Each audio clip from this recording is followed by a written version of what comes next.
Teaching receptive language, listener responding.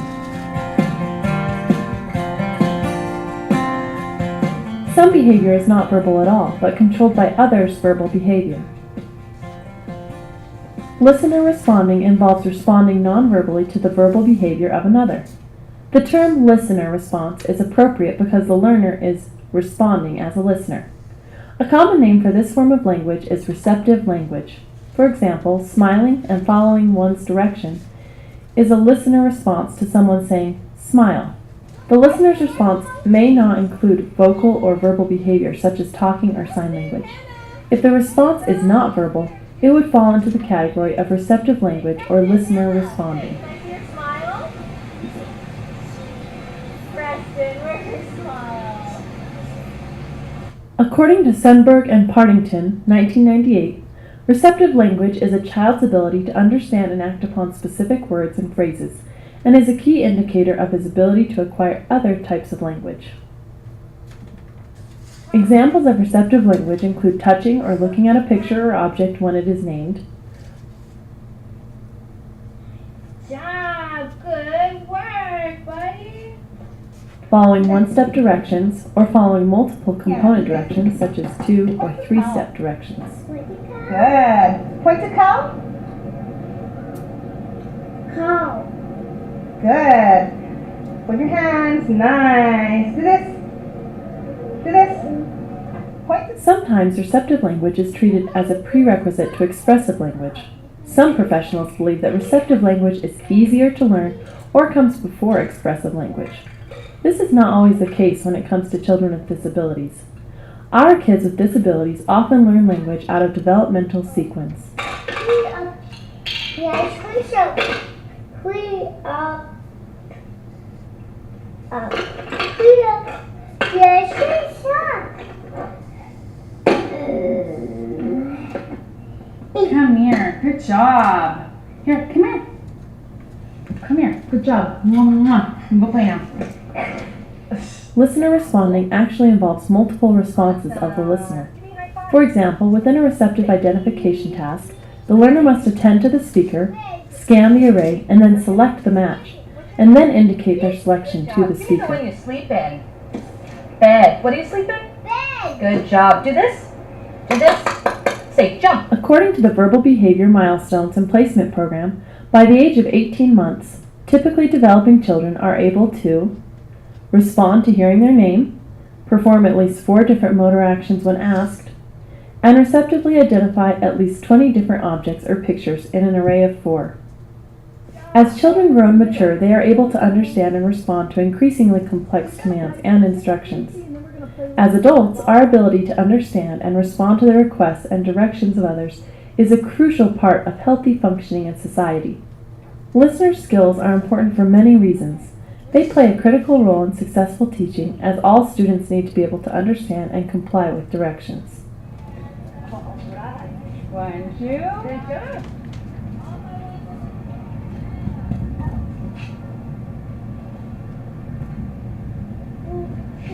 Ooh, 2 shoes.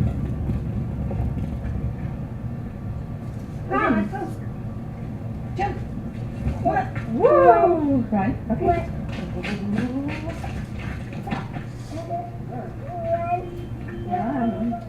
Listener skills are also easy to prompt, thus allowing frequent contact to reinforcement. They are great for building compliance and momentum in teaching. Where's the throw the garbage? Come here. Do you want a hand? The antecedent for listener responding is another person's verbal behavior. For example, someone says, "Smile." The behavior is the listener's nonverbal response. For example, the listener smiles. The consequence is generally nonspecific reinforcement, such as tangibles or praise. "You have a nice smile." At the beginning level, receptive language is often taught in a very structured format. Intensive teaching, also known as discrete trial instruction of receptive language, is a great way to start teaching an early learner with limited receptive skills. In more intermediate and advanced receptive language, skills can be taught using a structured format or within natural occurring situations. True or false? A common name for listener responding is expressive language. False. True or false? Receptive language is a prerequisite to expressive language, and receptive language is easier to learn than expressive language.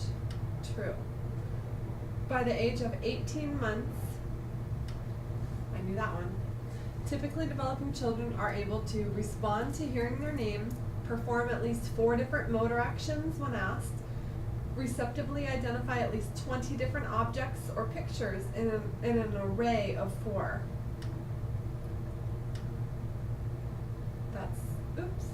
Receptive language is a prerequisite to expressive language, and receptive language is easier to learn than expressive language.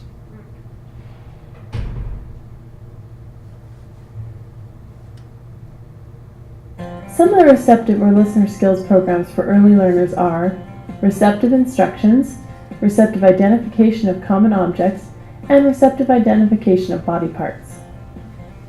Early learners that need to learn receptive language skills could greatly benefit from these programs being introduced in a structured teaching format, as well as using naturalistic teaching formats. The following instructions program could first involve giving instructions to perform a preferred task in context. In other words, as your learner is about to do something, you give the instruction. Yeah. Is it good? Apple.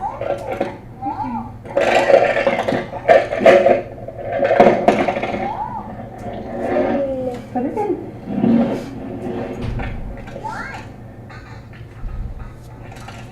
After the learner has experienced that contingency multiple times, you can start giving the instruction out of context. For example, when the learner was not about to do it anyway. Watch the movie.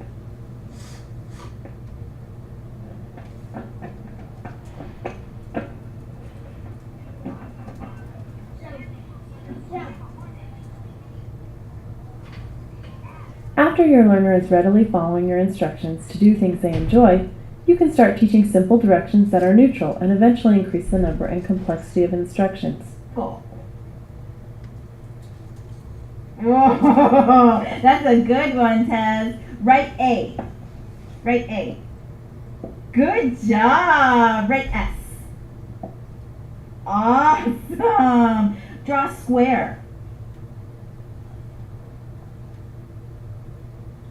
Taz, you are so good. Okay, you can color.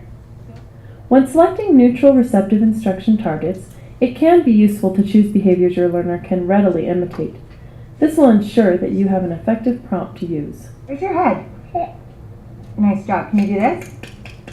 Good job. Instead of using the SD, do this, and providing a model, the teacher instructs the student to perform a specific action. What is this? Very nice. Clap. What? Good work. Common beginning targets are fold your hands, cover your mouth, wave, or clap, or any other instructions that your learner may hear in everyday life. It is best to work with the student and teacher seated face to face. Try again. In the beginning, use errorless teaching and fade prompts as quickly as possible. Let's observe some work on receptive LR instructions. Ready? Raise your hands. Nice. Raise your hands. Good job. That's better. So, everybody on your calendar, the first place we're going to go is on Wednesday, April 6th, right in downtown Disney. Get a pencil. D. Do you need a pencil? D. Oh. D. Okay, look at the calendar. Everybody put your finger on the 20th. Irvine Spectrum. We're going to let Isabella pick. Okay? You ready to pick, Isabella? Some tips for teaching receptive instructions include all of the following except choose behaviors that your learner can readily imitate. Start with multi-step instructions so they learn to discriminate. You use errorless teaching. Name the action that is to be performed. So you would not start with multi-step directions. So you generally would start with one-step directions and build up from there.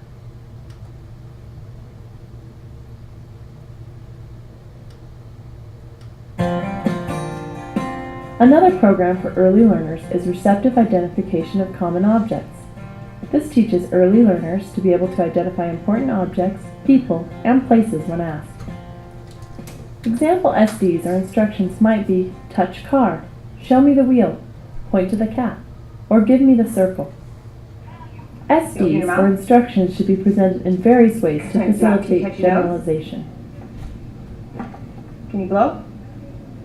Good job. Nice work. Raise your hands. Good. Typically, this program begins with the use of preferred items. Good job. Can you say coconut? Coconut. Patty? Painting. Good. Give me the car.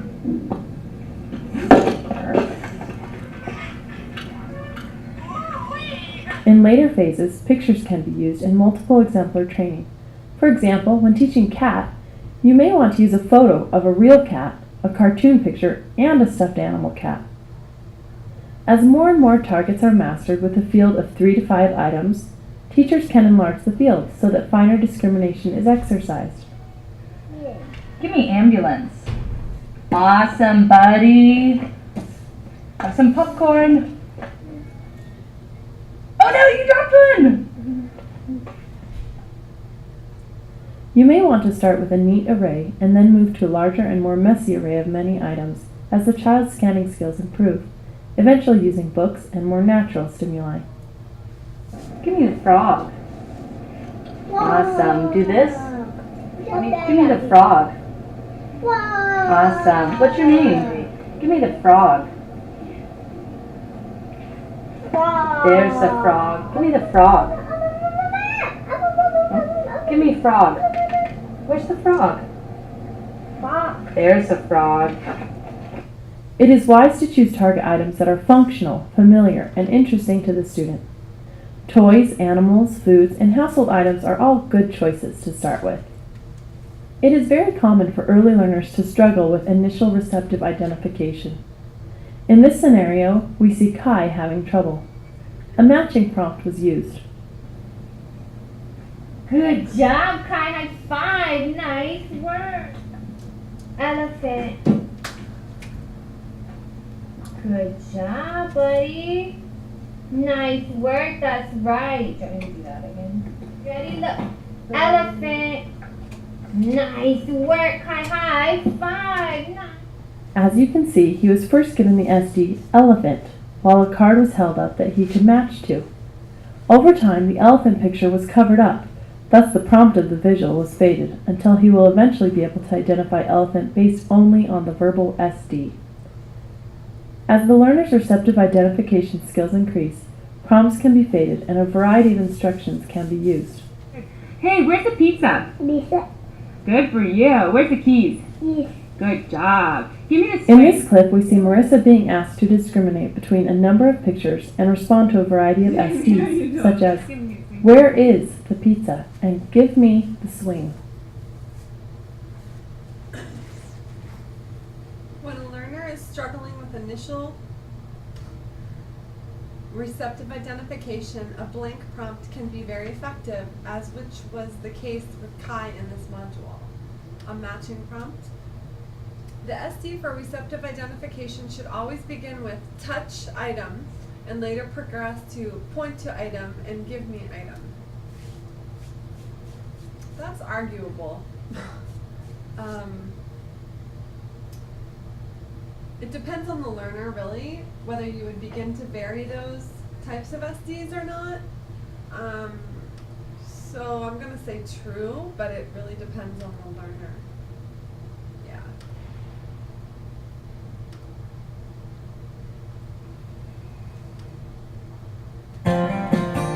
Receptive body parts programs involve teaching the student to identify body parts. Example SDs or instructions might be touch nose or where's your head? As with receptive instructions, the teacher should begin with errorless teaching and fade prompts as quickly as possible. Touch head. That's it. Touch head. That's it. Touch head. Touch head. Good job. Touch head. All right. Clap your hands. Wow. Give me 5. Good job. Body Parts is an excellent program to begin working on at the same time as receptive instructions, as many of the targets can transfer across programs. Receptive instruction targets such as touch head, clap hands, and stomp feet are recommended as early targets because the student will already be familiar with the target body part. Do this. Touch your arm. Good. Touch your arm. Touch your head. Good job. Knock. Touch your arm. Perfect. It will also help with conditional discriminations, so we can ensure that the child can discriminate between stomp feet and touch feet. In order for a target to be considered mastered, the student must be able to readily differentiate it from other targets in the same program and from other targets in different programs. Give me the one you comb your hair with. Yeah, a hair comb. And what goes with a baseball bat? Baseball. Good job. Do this. And clap. Say, David. David. What's your name? David. Awesome. Give me 5. Down low. Too slow. Too slow. Oh. Where's the cat? He's a cat. Good job. What's the cat say? Meow. Meow. What's the cat say? Meow. Good job. Give me the apple. Wow. And this is a? Cat. Awesome. Hold your hands nice. Like this. Hold your hands nice. Rat. Good job, buddy. You sleep in a? Big. And this is a? Good. What's the cat say?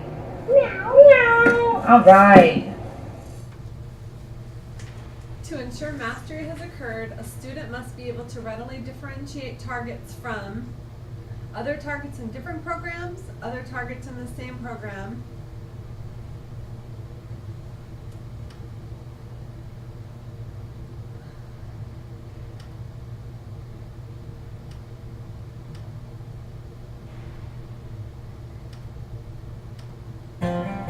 Once students have mastered some basic listener responding skills, they may be ready to move on to more complex listener skills. Programs can be expanded upon by adding additional targets, such as following multi-step instructions. These instructions can be a combination of 2 mastered simple instructions and can become more and more complex by requiring the student to get out of their chair, go into other rooms to perform actions, and return. Ready? Clap and knock. Hello? Oh, nice try. Clap and knock. Good job. Clap and knock. Wow, good job. Another more advanced receptive skill to teach is conditional directions, such as, if you are a boy, stand up. You have a black set. Jump once. Jump once. It's me. If you have, I have a parrot. Then says if you have a parrot, like I have a parrot. Right. So what does he say you have to do? Parrot, like then jump once. If you have a, then says if you have a black set, jump once. I have a parrot. You have a parrot. You're supposed to jump twice. I have a parrot. I'm doing twice. And finally, listener responding by feature, function, and class, or LRFFC. Some children may be able to respond to someone saying the name of the item, but not when told something about the item. For example, he may be able to respond correctly to touch the car, but not respond correctly to touch the one you drive.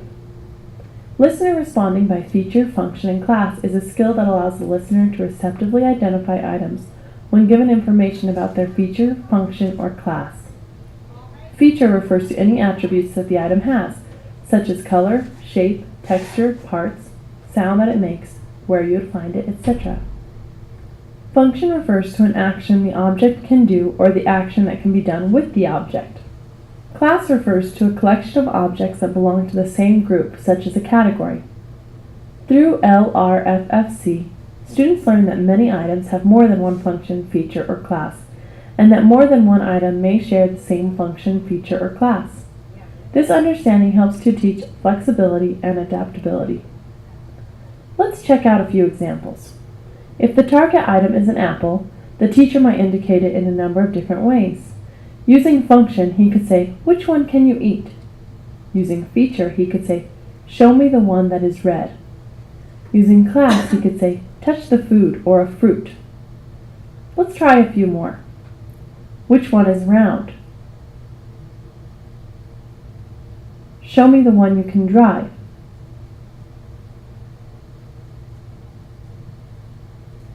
Touch the one that's an animal.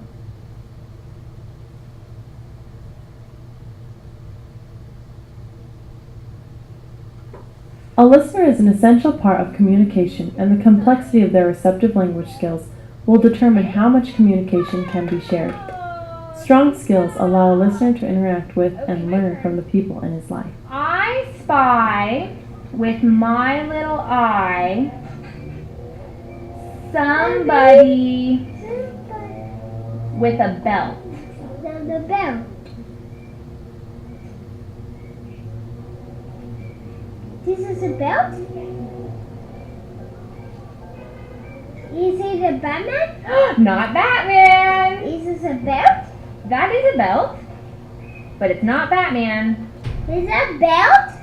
That is a belt, but it's not Batman. Who else? Is it a Shrek? It is a Shrek! Let's pretend that we're gonna be. What do you want to pretend we're gonna be?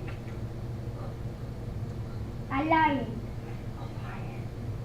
Oh, good one. Ah!